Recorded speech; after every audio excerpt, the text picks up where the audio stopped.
Joining us this afternoon is Shane and Amy Clark, and I'm excited that they're here on the show with us, with Julia and I. I started to say Jules because that's part of our new name, Jules. And Amy is the sales representative for AbbVie Pharmaceutical Company, and Shane is one of the crime scene investigators with the City of Cleveland. Welcome to both of you. Thank you. Hello. The reason y'all are here is not to talk about crime or pharmaceutical needs, although I could get into some of that too.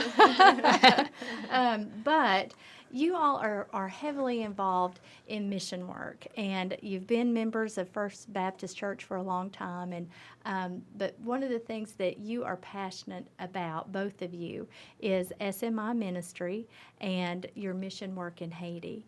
And I just want to thank you both for being here. And I want our audience to know what goes on.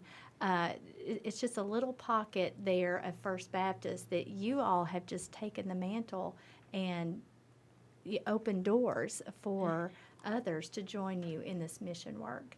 So tell us a little bit about SMI and why you got involved. So I'll talk about how we got involved. Okay. First Baptist was taking a group of students about 5 years ago on a mission trip to Haiti. And the truth of the matter is we had we have two girls. One of them, they both wanted to go, and one was not old enough to go.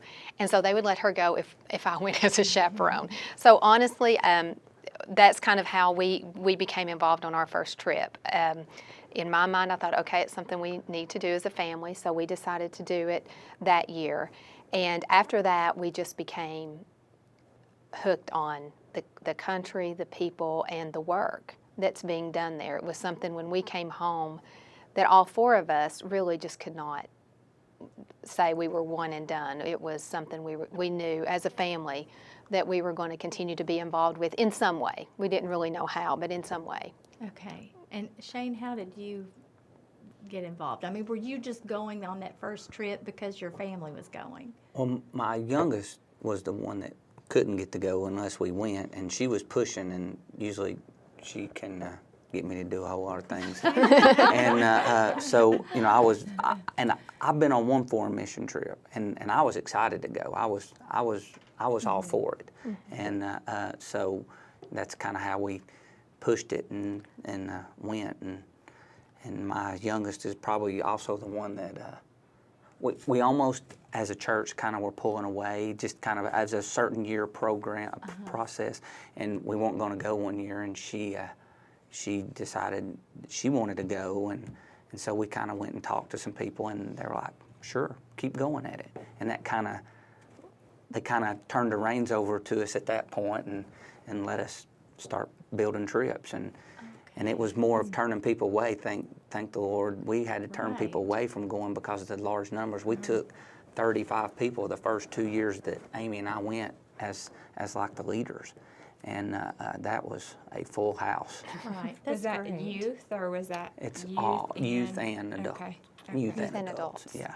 And A lot of families, we find, you know, a lot of people do what we did the first time. They want to go with their children, or brothers and sisters go together, and we seem to get, we don't take anyone younger than about 15, but we've had people up in their 60s go with us. So it's kind of a catch-all kind of trip. Yes, and it's a great trip. It's work. You're It there is work. to work and minister and serve to the people of Haiti. It is. And through SMI ministry, because I want to talk about them a little bit. They're based out of Indianapolis, like Yes. you said, so it's an American-based company, but they're ingrained in that culture. yes, they've been there. I think this is their 21st year that they've been in Haiti as working as and the guy that started it, Frank Williams. He started it, but he was actually had gone there 3 or 4 times, even years before he started this nonprofit SMI. Okay. And so he's really been involved longer than 21 years, but SMI has been on the ground there for 21 years or so. Frank actually went as a teenager himself, Yes, he did. and Okay. fell in love with it too. And every time we go, we kind of have that in mind, like maybe there's a Frank in this group that's going to fall in love with this place too. And continue, or a lot of Franks in our group that are going to love Haiti like he does and like we do, and continue working there. Right. Well, and it's such a hard place to be because you hear all the time about how corrupt the government is, but how is SMI able to be different? I mean, they seem to get things done. SMI, they had their fair share of hard knocks. You know, things have come about and they've kind of got hit pretty hard about a few things, but for the most part, they have met the need of the people, and you know, and by doing what they say they're going to do, and the fact that the Lord's blessed them, they have just built a relationship, and people that are in power have come to them and become a part of their group, and taken in the idea that, you know, we're here to do the Lord's work. We're here to talk about Christ, and in so doing, we have to be the hands and feet and feed these people and build these people up, you know, through giving them stuff, giving them work and money, you know, work so that they could earn their own money, what it is. And that's kind of one of the things that they do also. They support different gentlemen that have, or women that have talents, and they'll help them start businesses by, like, say, block masons, tradesmen.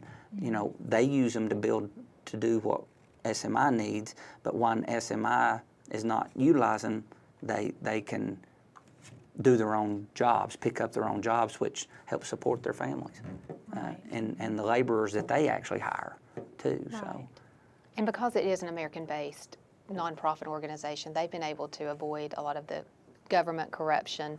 Like any project they do, they just go there and do on their own. There's not a lot of, there's no government involvement at all. But I think the reason they've been that successful too is they have made, he was talking about some good contacts in the area through the local pastors. You know, there are a couple of churches they have built there and started there, and they have well-respected, well-known pastors leading those churches, and they are on the ground there all the time. They, of course, live in Haiti, and so they trust them completely, and they've been able to rely heavily on them for their guidance about where to go and what to do and what the true need is and what to stay away from in that country. So has SMI, are these church plants that they've helped build and organize? Pastor Jean-Marie would be in the area that we go to is RKA, and it's about an hour north of Port-au-Prince on Route 1, International Route 1, right on the coast. And that's usually where we are most of the time. We are venturing out. They're venturing out, but it is where they are most of the time. But Pastor Jean-Marie would be the head pastor of the area. And then they would have church plants where they would build a church in Guiton. They built a church in a little village called Nawash. And then we're currently working on a little church in Camden. Cyprus would be the area that Pastor Jean-Marie is at, and he would be the mentor pastor, if you would, and all these other pastors would kind of, you know, and he's got a very strong group of pastors that are leading their communities that you know, really is beneficial to SMI's goal. You know. The important thing about those churches, in each of those little communities he mentioned, was there were no churches there before, really. Some people might gather under a tree and meet for a little Bible study or something, but I believe, and we were fortunate in this village he called Camden to go when there was no church. So we've watched that grow from literally nothing to, they're building a pretty substantial church there now. And the change I've seen there from the first time we went to now is just almost like a darkness to light kind of place. It was a very dark, probably the most poverty-ridden place I've seen in Haiti. And now you see hope there. And I think that's what these churches have brought to these communities. And they bring a sense of community. Like, we've gone to services there, and of course, we don't understand a word they're saying, but you can ask them, what are they saying? And they're just telling them, like our churches do, what's going on in the town, in the community that week, and who's sick, and who needs help. And, I mean, before a church is there, I don't know how you know things like that. And so it's more than just, I mean, of course, the crucial thing is learning about Jesus, but it's more than that in that it gives these communities sort of a central point. And I believe it's been the crux of all good things that are going in Haiti is that these churches are coming into these communities. The area where we stay when we go, we were just talking about it earlier today, that the first few times we went, there was a voodoo house just down the road. And at night... My kids have been Yes. and have talked about that house. And at night, you could hear them. They would beat on drums and chant, and you could hear that at night when you're trying to go to sleep. Well, the last couple of years we've been there, they're gone. That voodoo house is gone. It's shut down. It's shut down. And I believe with all I know that it's because the presence of the Lord now is in that Yes. community Yes. when before it just was not. And so that's why those little churches are more than just buildings. Right. Yes. Well, it's just so vitally important. We've got some pictures, if we can get them up on our monitor, that we can show, because it's a beautiful place. It really is. Shane was talking earlier about one of his pictures almost looks like you're in a resort area, and it's gorgeous. So talk about this picture, because I know Well, you said... this is in Camerton, and It's a fishing community. a fishing community. They also mine for salt, sea salt there. And this actually building isn't there now. Hurricane Matthew came in and washed all of this out from under it. That's where they stored their nets and all their stuff for their livelihood. Well, it completely took every bit of that out to sea, and they didn't have it anymore. And fortunately, I was able to go meet with Frank. There was 3 of us. His mission coordinator from their church, him and me went, and we were able to go right after Matthew. And we the money that we had raised through our community, through 3 football games, they handed out passed out buckets, and we took money down there, and we were able to pay for get them all fishing nets, and then and there's also places there where we were able to feed and just buy truckloads of food and just hand out.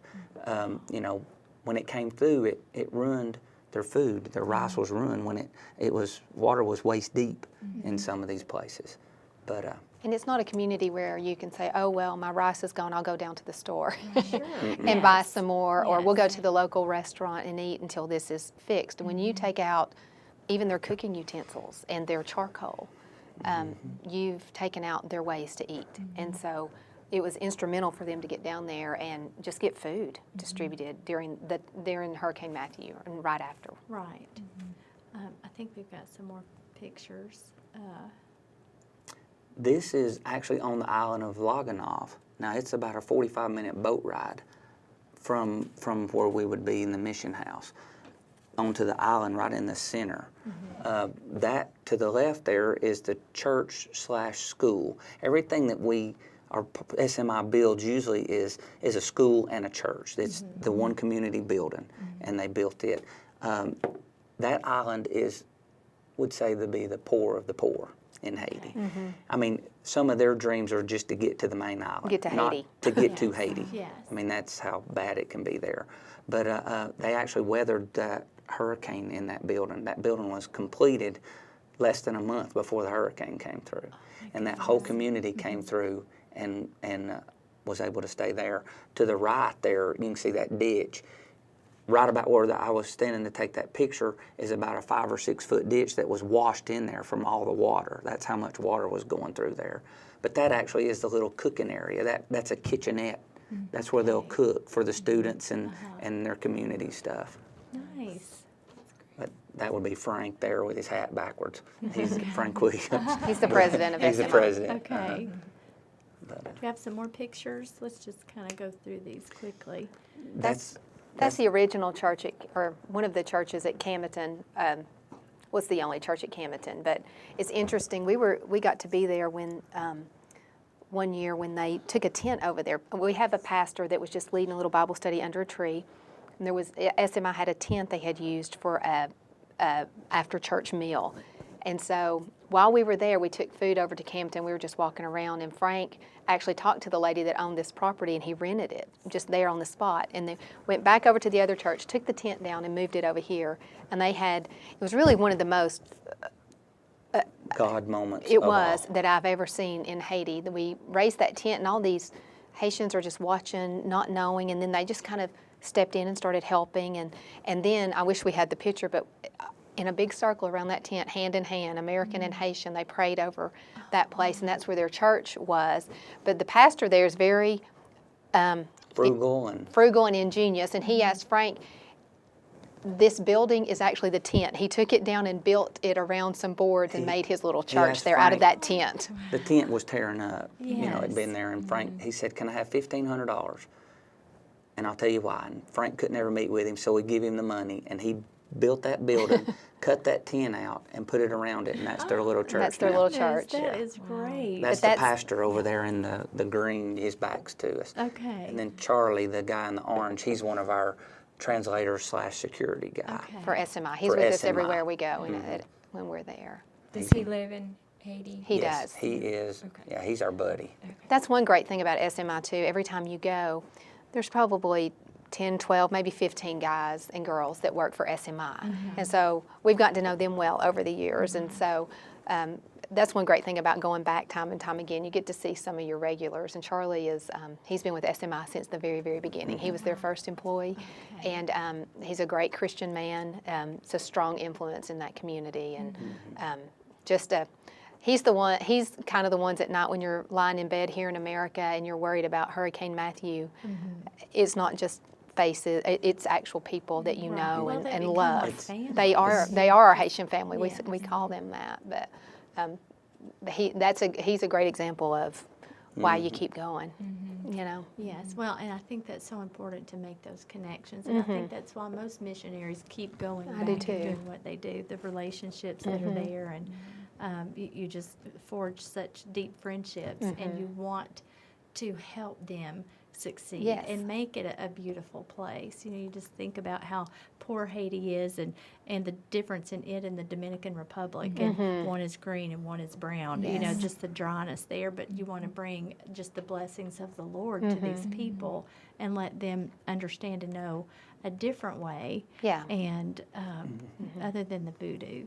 And every time we go, whenever SMI has a group there, they work. I mean, that's a week they get to work. And in any other week, they're just like everybody else out there, just trying to make it. And so if SMI is successful, they bear the fruit of that because they're the ones that get to work, and we just get to Yes. watch it. I mean, I think that's how we feel. We just get to Blessed to watch God's participate. work happen over there in spite of us. We just get to be witness to it. And it's been, besides having a family of my own, the greatest blessing of my life. It's been able to go there and love those people right there. What else have we got? We've got That's Pastor That's the pastor, Alexander. his little girl. sweet. And that's his family, his Yes. children. Yeah, the little girl, I don't know if that little boy's his or not. They're lined, he's got them lined up. They're all They're getting ready- everybody's. They're getting ready to go in and get something inside the church, so he's Okay. lining them up. And you can see the tent, how it's, Yes, Yes. that's you how know, he the built that. walls, around the church. He was the one that had that idea. So. That's great. Let us put up the website for SMI. If anyone's interested, I know you guys, you always have a great team to go on these trips. But, you know, there may be other community members that would love to join you or even give to SMI, and this is their website. They can go to. Can they give through here? They I can. guess? Yes. Okay. They sure can. And, you know, that's another thing that I've been blessed to watch here. We always tell the kids, especially teenagers we take there to Haiti, like, you can't fix Haiti this week, but what you can do is come back here and tell your story and tell other people what you saw and what you experienced, and maybe get them involved. You don't have to go to Haiti. You do not have to go to Haiti. And there are so many people here that we know that feel involved with Haiti because they have seen our pictures even, or you know, just on Facebook or wherever, and they've heard someone at school that's been to Haiti talk about it, and they've gotten involved in one way or another. We were putting together some birthing kits for some of those moms over at Loganoff because there are no hospitals, and it's some things they might need to have a baby. And one thing in it is a little receiving blanket. Well, there's a lady, she actually works in one of the accounts I call on, and she called me one day and said, "Is there anything I can do?" And I said, "Well, I need these blankets." And she went and got them and gave them to me. And she feels so connected now, Right. just because of the blankets. And so he was talking about passing the buckets at a football game when Hurricane Matthew hit. I mean, people can be involved without going. I know Yes. a lot of people are like I was the first time, like, there is no way I want to go there. But you can, there are a million other things you can do to help. Right. Well, and just SMI, HAIITI.org. I don't think it should be that. It's just Haiti, right? Should just be regular. SMI. Well, that's what I Haiti.org. Yeah. noticed. I think that's wrong on the website. That's funny. We might ought to let them know It's that. just regular Haiti, SMIHaiti.org. Whether you do it in capitals or all small, Yeah, just you should get Google there. that, and Okay. it'll come up, and you can click on it, and it'll be them. If you go to, Well, it should look like that. it should look like that. That looks like it. That's it. The projects are who we are, and the photos, and how you can have any of those. It should clear you. But yeah, those are some of the school clothes that Those are our kids, yeah. that they. Sweet. Well, it's an honor for us to have you all here, and just to recognize the work that you do. And Julia's got some things she wants to say and present to you. Well, I just wanted to, one of the visions or ideas I had for this show that I wanted to include was kind of a person of the week. And I kind of got this idea because I felt like every time I turn on the news or social media, it was just everything that's bad, all the bad. And I was like, okay, I want to start seeing some of the good. And I feel like we have a ton of good in our community. And I just wanted to see it, and I wanted to highlight it. And so I talked to Wendy about it and talked to Josh, and I was like, I want to start doing a person of the week. I want us to highlight people in our community that are doing amazing things that we don't know about. And let's highlight them and thank them and highlight their ministry or whatever it is they're involved in. So we just got you a gift card for Gardeners and Lassiter's, and we just want to say thank you so much for what you're doing in Haiti and the ministry that you're sharing with people here, and just like thank you. So that's from WTMB, from Wendy and I. So yes. Thank you so much. Thank We you. appreciate so that much so for much. shining some light in Haiti and being Jesus to those people. I know, and when Julia first mentioned it to me, it was funny because you all just came to mind immediately in what you do. And it's really so much behind the scenes.